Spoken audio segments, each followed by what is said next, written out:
Ricardo Taveras, ex director de Migración, a propósito de este tema que uno dice medio en broma, medio en serio, que hace unos años solo era una preocupación de los pinchos, como se llama ya popularmente, a personas de la Fuerza Nacional Progresista y a la familia Castillo. El mismo Vinicito ya dice, no, nosotros los pinchos. Y planteaban el riesgo de esa presencia, esa creciente presencia, ese aumento de la presencia haitiana en la República Dominicana, el riesgo que implicaba, las complicaciones que estaban dando, que se estaban presentando, y bueno, esas son cosas de los vinch. Un muro, eso es una locura de los vinch. El tiempo cambió, de repente, el gobierno que tiene aliados que impugnaban aquella visión, yo también la rechazaba. De repente aliados del gobierno que impugnaba aquella visión están en el gobierno y el gobierno ha estado construyendo muros. La locura cambió de dueño, fue. Ha estado persiguiendo parturientos. La locura cambió de dueño. Profesor. ¿La locura? Cambió de dueño. La locura cambió de dueño. Entonces, de repente... Profesor. Usted está hablando así porque se va. ¡Ay! Quédate. José Ricardo Taveras, exdirector de Migración, está con nosotros para examinar todas las aristas de este tema. Buenos días, bienvenido, José Ricardo. Muy buenos días. Muy contento de estar por aquí nuevamente. Siempre con ustedes. Tú pensabas aguantar fuetazo, porque aquí... Tú pensabas, tú pensabas cuando discutíamos aquellas cosas, que decías, pero ustedes, que íbamos a llegar a este momento en que en un hospital la gente que va a procurar un servicio de salud se le exige papel de trabajo, donde un documento de domicilio, y si no lo tiene, se le atiende y se le... Yo no recuerdo que ustedes plantearan eso, que ustedes planteaban cosas muy duras, ¿no? Que uno entendía extremistas. José Ricardo. Sí, muy buenos días. Muchísimas gracias por la oportunidad de estar nuevamente con ustedes. Bueno, yo creo que comenzando por la imagen que acaba de usar mi profesor Julián, yo creo que la locura no tiene propietario, estaba masificada. Los que no entendían lo que se estaba planteando eran realmente los locos, profesor, con todo el respeto. Y eran los locos por una razón muy sencilla. Cuando ustedes hablan, por ejemplo, de brindar salud, alguien tiene que pagar esa salud. Cuando se habla de acceso a las escuelas, alguien tiene que pagar el acceso a las escuelas.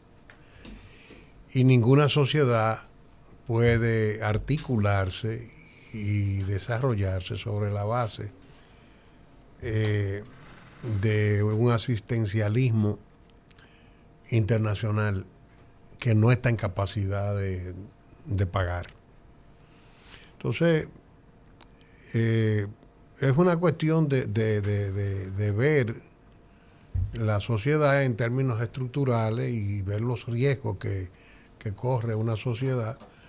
Nosotros, los que hemos visto esto, lo que hemos visto con tiempo, la magnitud de un drama humano dantesco, que sabíamos que se iba a ir creciendo, que se iba a convertir en un luto, porque solamente la demografía nos estaba hablando con tiempo del riesgo que estábamos corriendo, y la sociedad dominicana le dio la espalda al tema. Y entonces quedamos unos cuantos que no eran nada más los vinchos. Aquí había mucha gente interesantísima que pensaba igual. Esto viene de los tiempos de Unión Nacionalista, donde tú tenías figuras del peso de don Luis Julián Pérez. y muchísima gente que también tenían padre. afinidad con el PRD. Tú ves. Sí. O sea, que son de esa corriente que también vieron este problema. No eran los 24 más. Sector, no. Lo que pasa era que eran sectores intelectuales que no hacen ruido. Porque ¿cómo tú puedes pensar, por ejemplo, en Federico Enrique Grateró, un querido amigo? Sí, claro. Si no el principal, uno de los principales intelectuales del país, que también tenía este tema como preocupación. Lo que pasa es que la Fuerza Nacional Progresista, como un partido de minoría militante que ejerce su impronta, o sea, desde el punto de vista de asumir agendas, que eso tú puedes criticarlo de mil maneras, pero de que tiene agenda es agenda. El único partido con agenda ha sido ese. Entonces, eso por la pasión con que la familia Castillo asume las cosas que asume, pues obviamente tenía una connotación. Y el hecho de haber echado tantos pleitos, porque también el doctor Castillo se pasó la vida peleando. Desde que tumbaron literalmente. Desde que mataron a Trujillo, estaba en pleito con los cívicos. Esos cívicos fueron los que le hicieron la famosa la infamia esa de que era palero y de todas esas cosas. Entonces y cualquier evento que pasara en la vida del doctor Castillo fue siempre muy distorsionado por el tema de que él tomaba partido. Entonces tú te pones a ver, en el 61 la gente habla muchísimo disparate, y hago esta defensa porque son mis amigos, tú ves. Y la gente habla mucho disparate aquí, pero en el 61, si Rodríguez Chavarría y comparte no hacen lo que hicieron de bombardear la base de San Isidro, aquí no se sabe dónde hubiésemos terminado, porque la tiranía estaba en total control. Sí. Entonces aquí hubo una oligarquía que no participó finalmente en el magnicidio, pero fue la que cobró. Y obviamente esos conflictos vienen de lejos. Después con las leyes agrarias, en el 78 que tuvo un papel, tú puedes criticar, pero después el liderazgo de Balaguer todavía hoy se siente. Y en definitiva, al ser una figura controversial, que asumía posiciones y a veces las asumía en adversidad, entonces obviamente tenía sus enemigos, y eso ha generado ese tipo de estigma que siempre se ha querido tejer en torno a la figura de él, que tiene la virtud de que el pueblo dominicano y sus amigos y todo el que lo conoce siempre han sabido a qué tienen que atenerse porque tú sabes qué piensas. Y en cuanto a este discurso, pura y simplemente al asumir los vinchos, pues obviamente generó que esos grupos también, que son los que se benefician de este desorden, entonces también lo enfrenten. Pero perdóname, te doy una explicación cuando yo dije que la locura pasó de dueño. Para mí lo del muro, hacer 300 y pico de kilómetros lo haríamos en 100 años. Pero eso es otra cosa. Que no me opongo al muro, me opongo a que lo tenga que pagar yo. Pero eso es otra cosa. El diagnóstico que han hecho los vinchos, y no me gusta ese apelativo, al doctor Marino Vinicio Castillo, hay que reconocerle dos grandes batallas. La batalla del narcotráfico y la batalla de la interpretación de la nacionalidad, que en algunos puntos yo coincido, en otros no. Bueno, pero el tema fundamental es que el diagnóstico que ha hecho la Fuerza Nacional Progresista en más de un 90% ha tenido razón. Claro. Pero en el diagnóstico, ¿cuáles ustedes entienden? Y ahora que vamos a hablar de diálogo, si yo fuera el presidente Abinader, uno de los primeros invitados sería el doctor Castillo a esa reunión. Ahora, ¿cuál ustedes entienden que debe ser la solución? Ya el diagnóstico lo conozco por 30 años. ¿Cuál? Ayúdame a resolver qué hago con el problema haitiano y la inmigración. ¿Cuál entiende la Fuerza Nacional Progresista que es la solución? Colóquela ahí a José Ricardo Taveras. La realidad de que se necesita mano de obra haitiana, los sectores productivos. No, perdóname, Cristian. Yo quiero decirle que no hace falta nada. Es que ellos me digan en cero. Sí, la solución, pero es que en la cero, solución es parte de ahí. ¿Cuál entiende la Fuerza Nacional Progresista que es la solución para el tema de la migración haitiana? ¿Cuál es?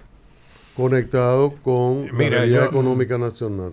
Yo puedo decir mi posición porque yo estoy fuera de funciones políticas en este momento.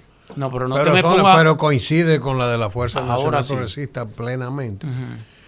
Entonces, pero no puedo hablar en nombre del partido, tengo que ser honesto. Pero no eres miembro yo soy miembro de mi oficina en este momento. Él está en licencia, un año sabático. Y a mucho orgullo por la Fuerza Nacional Progresista. Pero no. Después de los castillos, la persona que uno más identifica con la Fuerza Pero exacto. Lo que pasa es que como yo estoy fuera de funciones, tengo que ser cuidadoso porque yo no. Pero ¿cuál tú entiendes? Y fuiste director de migración. Pero ¿Cuál es la solución? Yo sí puedo decir. Fíjate, el problema, lo primero que tenemos que hacer es comprender el problema. Porque cada vez que aquí se habla de este tema, la gente lo que habla es que hay que deportar. Y es un error pensar que las deportaciones van a resolver el problema. En primer lugar, nosotros no tenemos un problema migratorio. Nosotros tenemos un problema que se llama vecindad con el colapso. Un territorio colapsado bajo un disfraz de Estado que no existe, donde hay un conglomerado humano que sobrevive con muchísimas dificultades y que por una razón de sobrevivir va a tratar de buscar espacios vitales donde quiera. Entonces, ese es un desafío internacional que tiene la seguridad interior de la República Dominicana. Sigue el diagnóstico. Pero es que si no hablamos brevemente del tema, entonces, ¿cuál es el primer problema? Primero, el tema es de seguridad interior. ¿Qué es lo más importante? Controlar la frontera. Si tú no controlas la frontera, si fuera yo hoy director de migración, presidente de la República, porque este tema no es para el director de migración. Esto es para un presidente. Claro. Si yo fuera a ser presidente de la República, le llamo al general Lee Ballester y le digo, pare las deportaciones. Vamos a centrar todos los esfuerzos. Sí, claro. Porque es que una puerta giratoria. Sí, pero matiza bien eso para que no te cojan el titular y te metan en un lío. Porque tu periodismo no tengo miedo a eso, porque si uno lleva de eso, que te saquen de contexto, pero lo que estoy diciendo es de que no ganamos nada, porque lo que el país está comprobando es que nadie dice que aquí no se está haciendo el trabajo de las deportaciones, aquí se está deportando y mucho. Sí. Ahora, ¿de qué nos ha servido? Aquí se están emplazando porque tenemos problemas estructurales sin los cuales no se puede abordar ese problema, claro, que es el fenómeno de la corrupción como un fenómeno, como un tema social, cultural, sistémico. La corrupción militar, ¿tú te refieres? No es militar, nosotros tenemos un tema de corrupción cultural que ya impacta a todos los sectores. Entonces, la frontera, nosotros no podemos hablar de que vamos a tener una frontera segura mientras aquí no haya una política que se empeñe en tratar de crear unidades élites que se encarguen de ese tema.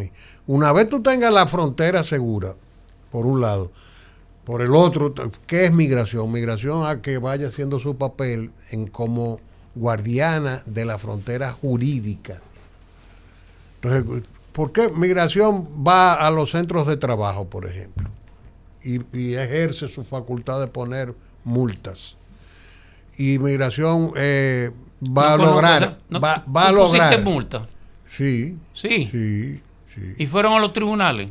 Esas multas, bueno, yo después de eso vino un decreto que prohibió las deportaciones y después de eso yo renuncié. Entonces, obviamente, Pero lo que yo te quiero explicar es, las multas son una herramienta de la cual puede valerse migración. Y con esto no quiero decir que no se trabajen, porque aquí se está hablando como si los que estuviéramos queriendo que aquí haya un orden en el proceso, como que no queremos que vengan extranjeros a trabajar. Y a mí no me pueden decir eso, porque yo auspicié, por ejemplo, en el Central Romana, en Central Barahona, en Ingenio Barahona, 2 zafras, buscando el 96% de los haitianos que trabajaron en ese ingenio. En los últimos 2 años que yo tuve en migración, entraron por Jimaní, con pasaporte, con antecedentes penales apostillados, actas de nacimiento apostillados. Ahí tienen que estar en migración los expedientes de ellos. Y hay videos en YouTube de los actos en que fuimos a entregarle. Nosotros lo documentamos en el mismo ingenio y lo hicimos también con los bananeros. Pero aquí solamente... Más o menos ¿cuántos? Bueno, en términos de cantidad, pero serían alrededor puedo decirte que era el 96% de los empleados del ingenio Barahona. Ah, bueno, no, Barahona. Sí, pero, yo te estoy hablando... Pero detente ahí. ¿Cómo es posible que eso se detuviera? ¿Por qué se detuvo? Porque se oyó bonito. O sea, lograr esta sincerización, además con pasaporte, con documento, que es otro de los problemas. Cuéntanos qué pasó, cómo lo hiciste, pero ¿y por qué se detuvo? ¿Qué presidente detuvo eso? ¿Qué pasó? No, hay dos empresas con las que yo puedo decir que tuvimos una experiencia buenísima, pero las dos son de capital extranjero. Porque también el fenómeno de la cultura, cuando yo hablo del tema cultural, de que a nosotros nos gustan los mangos bajitos, ese empresariado que ustedes ven ahí, que está diciendo, se está cayendo la economía porque la construcción no funciona. Señores, yo le estoy hablando de 2 empresas. Quinta Pasadena, una empresa que es una de las más grandes de productora de banano. Esa empresa organizó casi el 100% de sus trabajadores y yo fui a entregarle los papeles. Come haitiano, como que eso es lo que le dicen a uno. Sí. Y le dije, no, porque la ley tiene los mecanismos. Porque es que el mercado laboral se va a estabilizar solo. Sí. Lo único que eso tuvo un costo para esa empresa. Se tenía que tener, debía tener una conciencia. Vamos al meollo, por favor. Tómate tu tiempo. Entonces, ya caímos ya tú estás entendiendo por qué es que está este problema. Porque el problema es que aquí los comerciantes siempre tienen, los empresarios siempre tienen acceso al palacio, y lo que se haga en migración termina en una concesión del padre de familia, que es el presidente de la República, llámese como se llame. Porque ese es este país, o no lo conocemos. Entonces, si aquí no hay una voluntad política superior en capacidad de decir la palabra más hermosa que puede tener un político, un padre de familia, un jefe, todo, es la palabra no. Que cuando vayan y le digan no. Porque, ¿cómo se consiguieron los pasaportes del ingenio Barahona? Bueno, el cónsul haitiano, en contacto con la empresa, se encargó de ayudar a todos sus nacionales, de localizar los pasaportes. La empresa les ayudó con algo. Motivado por la empresa. Se lo financió. Se lo financió y entonces ellos de su salario pagaron una parte. Vamos a venir a la actualidad y el contexto de la reunión de mañana. El gobierno le teme a la palabra regularización. Hay mucha presión, incluso en estos días, no, regularización no. Yo no estoy de acuerdo. No hay otro camino que no sea regularizar. Incluso aquí se llegó al absurdo. Intelectuales le dieron un golpe de estado al presidente del Instituto Duartiano porque habló de que había que convivir, en el sentido de que, bueno, no podemos salir a matarlo. Constituyen una realidad. Cuando usted regulariza, quiere decir que hay una parte que va a estar aquí cumpliendo contratos de trabajo y que tiene que retirarse al terminar. Entonces, ocurrió eso en esa parte. El gobierno le teme, incluso acusan a algunos sectores al gobierno, y en redes se ve mucho, hasta en ámbitos políticos, no, lo que es regularizar para dejarlo aquí. Entonces, el gobierno como que se ve temeroso de la decisión, del único camino que existe. Y también la oposición no quiere cargar con esa parte, aunque el PLD sí ha planteado. El PLD ha dicho, hay que regularizar. Pero hay con ese tema, hay como unos miedos, y ese es el único camino. Es que por desconocimiento, es que yo tampoco estoy de acuerdo con la regularización. Porque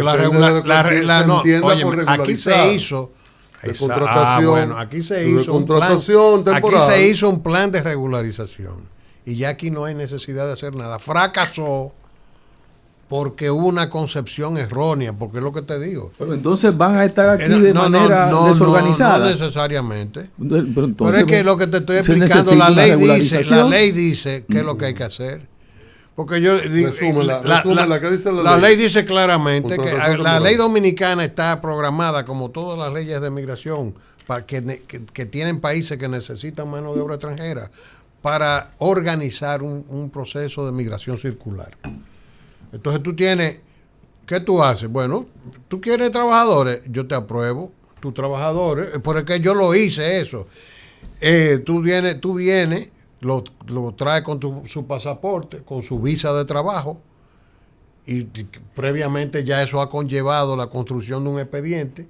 ¿En la construcción cómo se haría? ¿En la construcción la que es tu aparte mundo, un pasaporte, un acta de nacimiento, apostillada, no antecedentes penales, etcétera. Tú presentas el expediente, te dan tu visa de trabajo, ingresas, eres admitido, dentro de los 30 días más tardar, migración te da un carnet de trabajador temporero. Tú vienes amarrado a ese contrato. Y desde ese contrato, tú terminaste, te vas. Claro. Y puedes venir 1000 veces a trabajar. Claro, el inconveniente de eso es que todo ese proceso tiene un costo. Y la empresa dominicana, el empleador dominicano, se ha acostumbrado a la maravilla de un empleado sin documentos, es decir, sin derechos. Tú sabes que es la palabra por lo de mismo ellos. Sobreexplotado. Entonces, pero también ha faltado, y quizás ante la gravedad de lo que estamos viviendo, este es el momentum. O sea, ya esto pinta feo por la situación de Haití, la orfandad internacional. Que el pueblo dominicano no va a seguir tolerando ¿Qué es lo que quiere decir eso? Que no va a seguir tolerando qué cosa en ese sentido, señor. El caos. Estamos conversando con Ricardo Taveras, abogado. El pueblo dominicano no va a seguir tolerando el caos, la irresponsabilidad de la clase política que por estar pasando paños tibios a los intereses no organiza el proceso. O sea, de este encuentro podría salir un acuerdo para hacer eso y pagar el precio. Yo creo que para cumplir la ley no hay que hacer acuerdos. Sí. Ahora sí, porque la ley está ahí y no se cumple. Fíjate que en algún momento tú lo hiciste y eso alguien o alguienes detuvieron esa cuestión. Entonces, ahora aunque la ley está ahí, se trata de un acuerdo político para que sí se aplique. Porque lo que ha habido es un poco la guitarra y el violín. Yo me siento muy contento con la reunión, porque me gusta cuando las élites políticas y de cualquier tipo dialogan. Claro. Eso es positivo. Pero lamento decirte que no tengo grandes expectativas, porque la información que manejo es que aquí lo que se está ayudando, tratando de ver cómo nos asociamos para que todos sirvamos en conjunto de pararrayo al tema de la regularización de esa presencia, al margen de procedimientos legales. Porque si tú te metes en las redes, hasta el más humilde, tú oyes lo ilegales. El pueblo dominicano no tiene objeción a presencia de mano de obra extranjera. Si se hace de manera organizada, la misma organización va a estabilizar el mercado laboral una parte y va a generar mayor cantidad de dominicanos trabajando. Porque el problema es que mientras tanto, métete a internet, búscate ahí en la Dirección General de Impuestos Internos, búscate una norma que hay ahí desde el año 2007 que dice que crea un estatuto especial de impuestos sobre la renta para los trabajadores de la construcción. Y entonces la ley, la Constitución y la ley dicen una cosa, y una norma, un reglamento de la DGI te dice que los constructores pueden, y está escrito así, contratar personal que aunque sean indocumentados. Es que los estados tienen que tener una vocación por el orden, no por el desorden. Que en Haití no hay papeles. No me digan eso. Ricardo, podríamos decir entonces que en el meollo de todo esto está la falta de voluntad política y la disposición a pagar el precio en popularidad que significa organizar la migración. Sí, eso es lo que tú me estás diciendo. Eso es parte del problema. Parte del problema. Eso es parte del problema. El problema es que ahora el tema se está cambiando. ¿Por qué? Porque el tema es que aquí siempre se ha manejado el proceso mediáticamente, sobre la base de apelar a la sensiblería, a la instrumentalización, al humanismo mal comprendido. Ay, el pobrecito, esto y lo otro, este pobre migrante. No, pero el tema han sido derechos, y gente que se cree abogado, que no siempre ha sido sensiblería sino ha sido violación de derechos y lo hemos visto. No siempre se ha actuado conforme la ley y a respetar los derechos humanos, y usted es abogado. Bueno, pero sabe. El respeto de derechos humanos es una cosa y la organización del proceso migratorio es otra.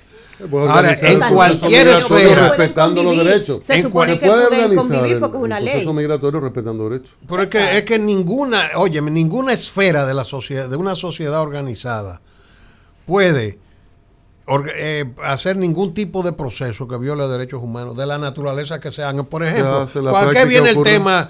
Por el tema de la salud. La práctica ocurre. Yo me pregunto, o sea, si tú te vas, a ningún país del mundo está obligado a dar atenciones médicas más allá del nivel de emergencia. A nadie, si no lo paga. A nadie. Entonces, yo no veo que aquí se esté faltando el respeto a los derechos humanos. Si llega una persona en una situación de emergencia, debe ser atendida. Pero esa es la regla que hay. ¿Tú humano que una mujer para y a las horas le dicen, bueno, ya la pueden mandar a su casa y la monten en la camioneta o un autobús con aire y la saquen del territorio? Pero eso es lo que pasa en el mundo entero. Okay. Dios mío. En el país mundo entero hay monstruos que matan 60,000 en Gaza porque le han matado 1,200. No, es que, óyeme, el problema es que eso no es respeto. En primer lugar, ¿dónde vive esa señora? Porque aquí, si yo 20 años aquí, mira, 20 años aquí con su marido en Punta Cana y no conoce ni siquiera qué lado. Pero la ley que dice. Sí, pero, José Ricardo, yo respeto. José Ricardo, perdón, tú sabes que las cosas, lo legal no siempre es legítimo ni es moral. Entonces, por ejemplo, aquí tenemos un problema de migración serio, indudablemente que sí, ya lo hemos hablado en todo esto. Ahora, lo que lloro ante la presencia de Dios es que aunque la ley, como tú bien dices, la ley autoriza al Estado a hacer eso, sabiendo dónde están los indocumentados, hombres, haya un Estado capaz de sitiar a un hospital para acechar que una señora que dio a luz y que le dieron de alta hace 2 horas, esperarla para subirla a una camión. Entonces yo me remito a ti en términos de lo humano. Yo sé que es legal, que el Estado tiene derecho a hacerlo. Ahora, si tú sabes que allí yo te puedo citar 2,000 fincas con miles de haitianos indocumentados, 300 obras en construcción con miles de hombres indocumentados, y tú quieres sacarlos, tú no deberías comenzar por ahí y no tener un gesto que no es cristiano, que no es de gente buena. O sea, yo sé que es legal, que el Estado tiene el derecho, pero esa situación, yo te digo porque nosotros somos un país migrante y yo personalmente viví eso en los Estados Unidos, lo viví en España. O sea, yo he vivido el maltrato a dominicanos y dominicanas, aún con la ley del lado de ese Estado. Entonces, ¿tú no crees que hay un aspecto humano? Me remito a lo humano. En toda actividad hay que tener cuidado con el tema de la humano. Yo no estoy contra eso. Yo lo que creo es, por ejemplo, cuando tú tomas esa medida y mandas los agentes migratorios a los hospitales, tú estás generando un ruido innecesario, porque si tú tienes la posibilidad de poner multa, porque el problema es que también algunas veces se quiere aparentar que se está trabajando bulto. Y se quiere hacer, y no es así, porque no se está golpeando donde se tiene. Por ejemplo, tú ves al presidente decir, con todo el respeto, que no vamos a tratar de ver cómo le agravamos el costo a los que están empleando mano de obra haitiana. Bueno, pero presidente, usted no se lo va a agravar interviniendo en los hospitales. Yo estoy de acuerdo que el que va a un hospital que pague. Sí, porque tú no estás de acuerdo con actos tan bestiales, tan inhumanos. Aunque corrígeme, tú lo que defiendes es la legalidad de la decisión. Ahora, lo que yo digo tú que eres un hombre cristiano, porque tú eres un hombre de fe. Un hombre de fe. Sí, o sea, tú no crees como que hay cosas que rayan. Imagínate una señora cuando el mundo se entera que en República Dominicana murió una señora porque ella era ilegal y le daba miedo ir a un hospital, parió en su casa y ahí se murió. Yo sé que es legal, que si ella está ilegal, el Estado tiene derecho a sacarla. Ahora, cuando ocurre una tragedia como esa... Yo no creo que eso está pasando. Eso acaba de pasar. No, eso sí pasó, José Ricardo. Puede pasar un evento aislado, porque hasta donde yo sepa, no se está dejando de dar atención médica a las personas. No me explique bien. El problema es que la persona que es ilegal tiene 4 muchachos, comen de su trabajo, de su esposo, se inhibe de ir y seguirán muriendo. Entonces el Estado dominicano tiene derecho a si va deportarla, tiene el derecho. Ahora, eso no es cristiano ni es humano. Porque el problema es no todo lo legal es moral, ni legítimo, ni cristiano. Si tú me permite darle yo le doy un consejo al presidente. Mire, presidente, a ver, vamos a las medidas estructurales. Porque el problema es que si tú tienes abejas aquí y entonces tienes un jardín, y mientras haya polen, ellas van a venir, ¿verdad?, a buscar. Entonces, tú tienes que irte. ¿Dónde están las raíces? ¿Cuáles serían las medidas estructurales así enumeradas rápidamente? Hay que poner multas en las empresas. Porque desde que eso pase, los empleadores van a comenzar a ordenar el proceso. Si lo necesitan. ¿Las multas de qué monto? Porque, por ejemplo, en muchos negocios se da que yo me gano 10 millones y los tantos salarios que me ponen de multa son 450,000 pesos. Me gané 9 puntos tantos millones. Entonces, para adelante. No, pero es que el problema es no lo aguantan. Porque te voy a decir, es que son, por ejemplo, hoy día, como está el salario mínimo, por un trabajador temporero, una multa puede que ande por los 170,000 pesos, por ahí puede andar, 65, 70,000 pesos por cabeza. Claro, eso lleva un proceso. Eso no es tan automático. No. Eso es yo te someto, o sea, es todo un lío. Pero también está algo que tú destacaste, que es el problema de una corrupción sistémica, que es el gran problema cultural nuestro. O sea, bueno, porque es que aquí la corrupción no es solamente la gran élite, es el señor que te vende unos nísperos, que los últimos 3 son los únicos que están buenos, los de abajo están podridos. O sea, esto no es asunto inoculado. Todo, por ejemplo, ¿qué otra cosa? Multas y qué más. Ustedes plantean, por ejemplo, seguridad fronteriza es lo más importante. Por ejemplo, tú no puedes pensar que nosotros vamos a tener éxito en ningún tipo de política que tenga que ver con la contención del drama haitiano si nosotros no incorporamos la zona fronteriza al territorio nacional. Por ejemplo, la construcción de la carretera internacional tiene un valor estratégico para el país. La política de estimular la población, el hecho de que viva el dominicano en la zona fronteriza, tú no la vas a lograr si tú no incorporas en la red vial decentemente la zona fronteriza. Tú vas de Liapiña a Dajabón. En una buena carretera tú llegas en 2 horas. Pero entonces, ahora tú vas y te puedes coger 6 horas. Más el problema de la inseguridad. Entonces tú tienes que ver que la construcción de esa carretera es una cuestión de seguridad nacional. Ricardo, mañana hay una reunión se ha hablado de otros escenarios.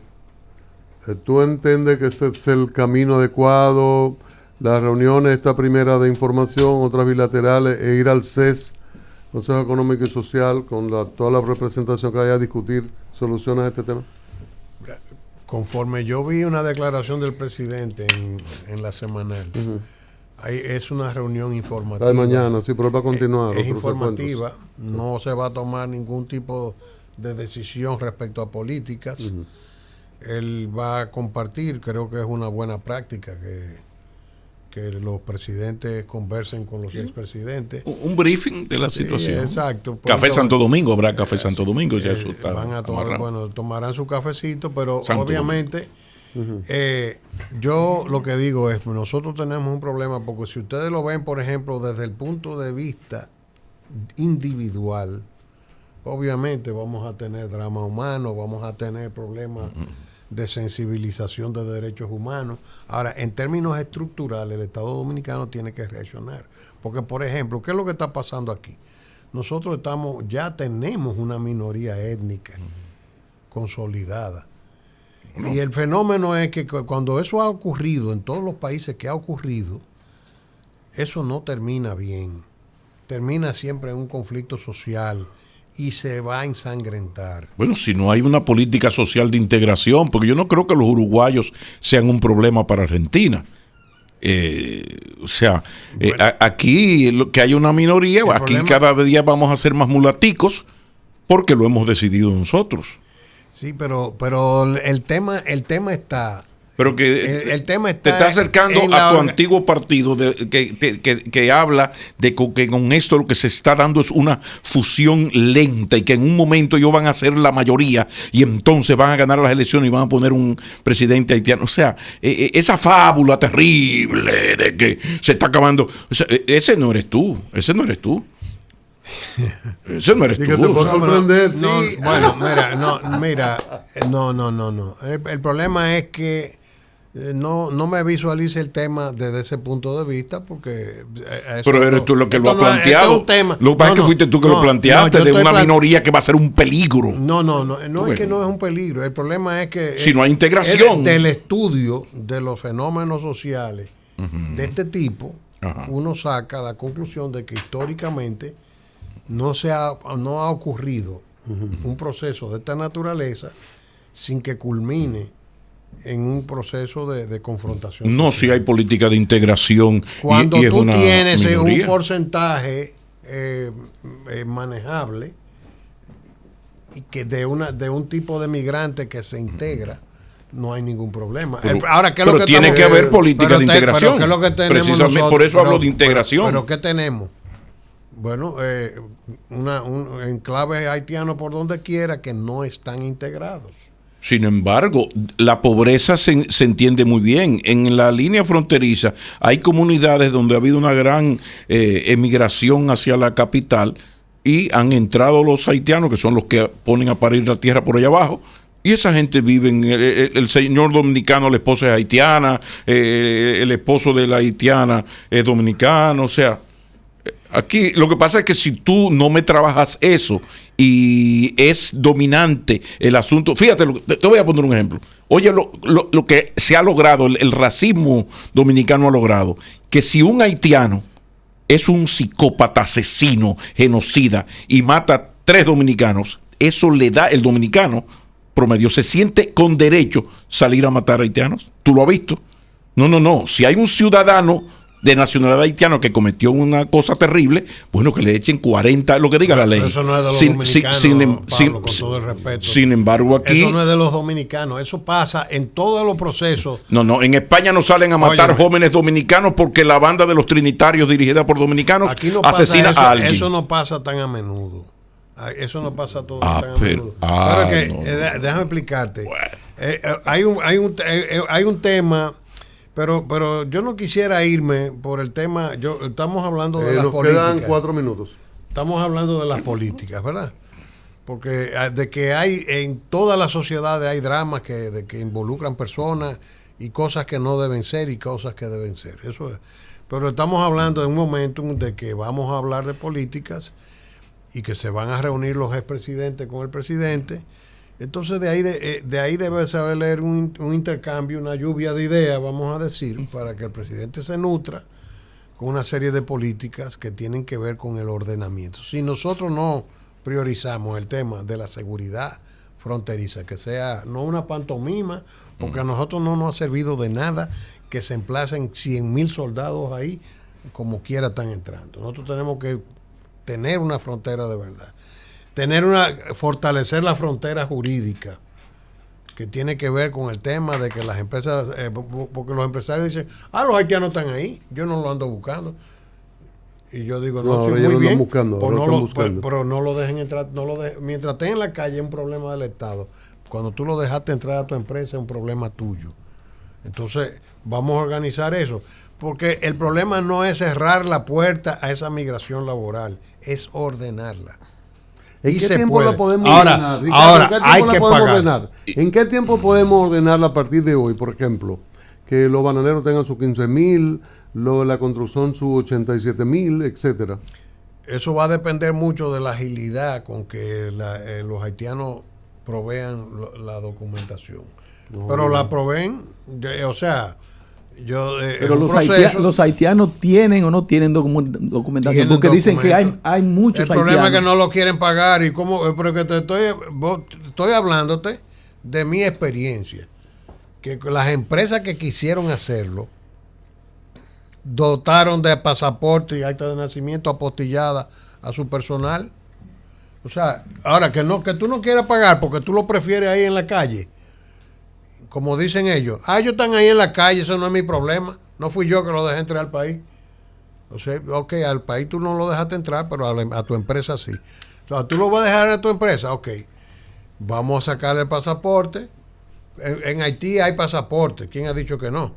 Hay cédula. Pero hubo una contraparte, señor José Ricardo, que en el tiempo que el plan de regularización se vio muy afectado porque la contraparte de Haití no expedía los documentos, no fue recíproco, incluso perdimos dinero. Acuérdese que en el mismo último gobierno de Leonel Fernández, la Junta asumió. Y hubo que asumir parte del presupuesto desde el gobierno dominicano, porque la contraparte no le entregaba, hacían filas. Lo recuerdo, los periodistas pasábamos frente al consulado, a la embajada de Haití, y ellos hacían filas días y días y no le entregaban documentos. Es un estado complicado. Sí, pero en 2 días no se va a organizar eso.